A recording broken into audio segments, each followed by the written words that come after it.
and had again come back without having accomplished anything. Everything was still undecided. He and Lara were faced with the unknown. The weather was cold and dark as before the first snow. The sky, particularly where large patches of it could be seen, as at intersections, had a wintry look. When Yurii Andreevich came home, he found that Lara had a visitor, Sima. They were having a conversation that was more like a lecture Sima was delivering to her hostess. Yurii Andreevich did not want to be in their way. He also wanted to be alone a little. The women were talking in the next room. The door between the two rooms was open. Through the curtain that hung to the floor he could hear all they were saying. "I'll go on with my sewing, but don't take any notice of it, Sima dear. I'm listening. I attended lectures on history and philosophy. Your way of thinking interests me very much. Moreover, it's a great relief to listen to you. We haven't slept much the last few nights, worrying about Katenka.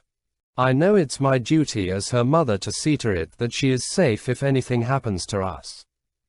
I ought to think it out calmly and sensibly, but I'm not very good at that. It makes me sad to realize it. I am depressed from exhaustion and sleeplessness. It steadies me to listen to you. And then, it's going to snow any minute. It's lovely when it's snowing to listen to long, intelligent talk. If you glance out of the corner of your eye at the window when it's snowing, you always feel as if someone were coming to the door across the yard. Have you noticed? Go on, Sima dear. I'm listening. Where did we leave off last time? Yurii Andreevich did not catch Lara's reply. He listened to what Sima was saying. It's possible to use words such as culture, epochs. But people understand them in so many different ways. Because their meaning is ambiguous, I won't use them. I'll replace them with other words. I would say that man is made up of two parts, of God and work. Each succeeding stage in the development of the human spirit is marked by the achievement over many generations of an enormously slow and lengthy work. Such a work was Egypt. Greece was another. The theology of the Old Testament prophets was a third.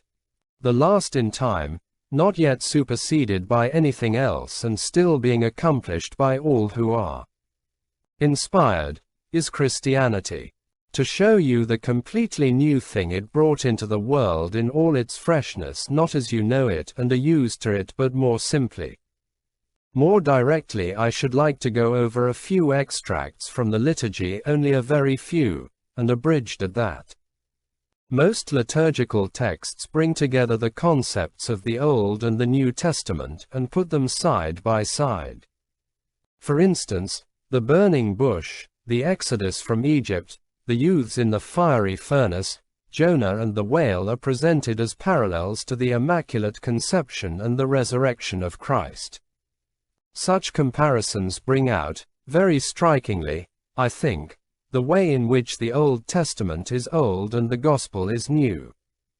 In a number of texts, Mary's motherhood is compared to the crossing of the Red Sea by the Jews.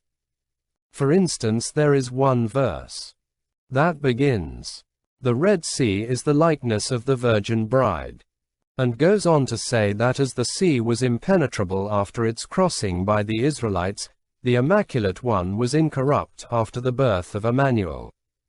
That is to say, after the Jews crossed the Red Sea it became impassable, as before, and the Virgin after giving birth to our Lord was as immaculate as before. A parallel is drawn between the two events. What kind of events are they?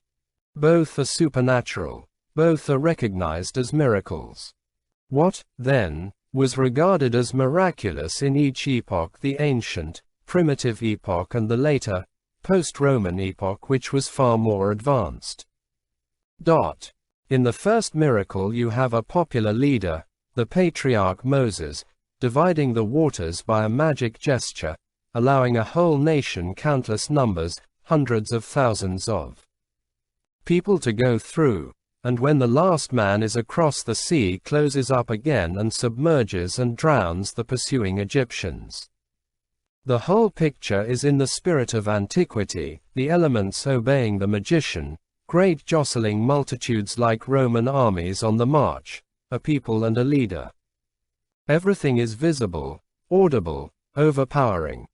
In the second miracle you have a girl, an everyday figure who would have gone unnoticed in the ancient world quietly, secretly bringing forth a child, bringing forth life, bringing forth the miracle of life, the universal life, as he was afterwards called. The birth of her child is not only a violation of human laws as interpreted by the scribes, since it was out of wedlock. It also contradicts the laws of nature. She gives birth not by virtue of a natural process, but by a miracle, by an inspiration. And from now on, the basis of life is to be that inspiration which the Gospel strives to make the foundation of life. Contrasting the commonplace with the unique, the weekday with the holiday, and repudiating all compulsion. What an enormously significant change! How did it come about that an individual human event, insignificant by ancient standards, was regarded as equal in significance to the migration of a whole people? Why should it have this value in the eyes of heaven? For it is through the eyes of heaven that it must be judged. It is before the face of heaven and in the sacred light of its own uniqueness that it all takes place. Something in the world had changed. Rome was at an end. The reign of numbers was at an end. The duty, imposed by armed force, to live unanimously as a people, as a whole nation, was abolished. Leaders and nations were relegated to the past. They were replaced by the doctrine of individuality and freedom. Individual human life became the life story of God, and its contents filled the past expanses of the universe. As it says, in a liturgy for the Feast of the Annunciation, Adam tried to be like God and failed, but now God was made man so that Adam should be made God. I'll come back to this in a minute, said Sima. But now I'd like to digress a little.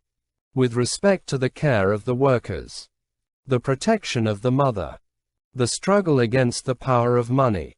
Our revolutionary era is a wonder. Unforgettable era of new, permanent achievements. But as regards its interpretation of life and the philosophy of happiness that is being propagated, it's simply impossible to believe that it is meant to be taken seriously. It's such a comic survival of the past. If all this rhetoric about leaders and peoples had the power to reverse history, it would set us back thousands of years to the biblical times of shepherd tribes and patriarchs. But fortunately, this is impossible. Now a few words about Christ and Mary Magdalene. This isn't from the Gospel, but from the prayers for one of the days in Holy Week. I think it's Tuesday or Wednesday. You know it all, Larissa Fyodorovna, without me. I only want to remind you of something. I am not trying to teach you. As you know, the word passion in Slavonic means in the first place suffering, the passion of Christ, Christ entering upon his passion. The liturgy also uses it in its later Russian connotation oflastandovus. My soul is enslaved by passions. I have become like the beasts of the field, being cast out of paradise. Let us become worthy to be readmitted to it by mastering our passions, and so on. It may be wrong of me, but I don't like the Lenten texts on the curbing of the senses and the mortification of the flesh. They are curiously flat and clumsy and without the poetry of other spiritual writings. I always think they were composed by fat monks. Not that I care if they themselves broke the rules and deceived other people, or if they lived according to their conscience. It's not they that I'm concerned with, but with the actual content of these passages. All these acts of contrition give too much importance to various infirmities of the flesh and to whether it is fat or famished. It's repulsive. It seems to me to raise something dirty, unimportant, inconsequential, to a dignity that does not belong to it. Forgive me for all these digressions. I have always wondered why Mary Magdalene is mentioned on the very eve of Easter, just before the death and resurrection of Christ. I don't know the reason for it, but this reminder of what life is seems so timely at the moment of his taking leave of it and shortly before he rises again. Now listen to how the reminder is made, what genuine passion there is in it, and what an uncompromising directness. There is some doubt as to whether this does refer to the Magdalene or to one of the other Marys, but anyway, she begs our Lord, "Unbind my debt as I unbind my hair." It means, as I loosen my hair, do thou release me from my guilt. Could any expression of repentance, of the thirst to be forgiven, be more concrete, more tangible?